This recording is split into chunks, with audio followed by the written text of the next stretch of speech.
Today's Thomas Index Report is sponsored by PSI Repair Services, an ISO-registered repair team skilled in restoring critical mechanical components within wind turbines. Welcome to the Thomas Index Report for the week of December 9th. As the renewable energy industry picks up, the wind turbine market in the U.S. is expected to exceed $70 billion by 2024. According to the U.S. Department of Energy, U.S. wind power has more than tripled over the last 10 years, becoming the largest generating capacity nationwide. While ranking below solar and natural gas as electricity generation source additions last year, wind power still accounted for 11% of the country's electricity.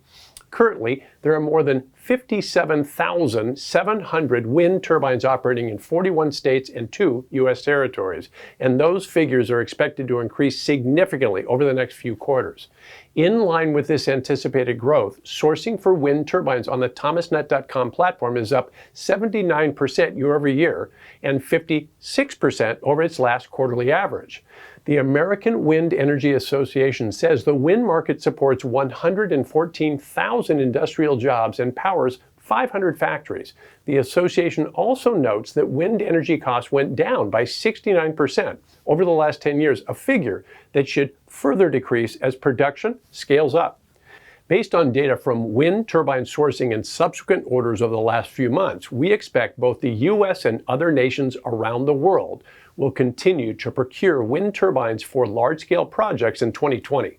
As demand increases and more technologically advanced models are introduced into the marketplace, sourcing activity will grow substantially.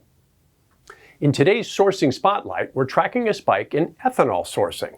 Searches in this category in the thomasnet.com platform are up 52% year over year and 63% over Q3 averages.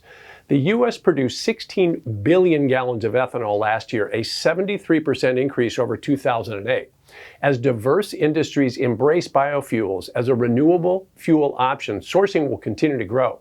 Formula One Racing, for example, recently announced a plan to move to 100% biofuels in the near future, starting with 10% biofuel usage in 2021. I'm Tony Uphoff, and this is the Thomas Index Report.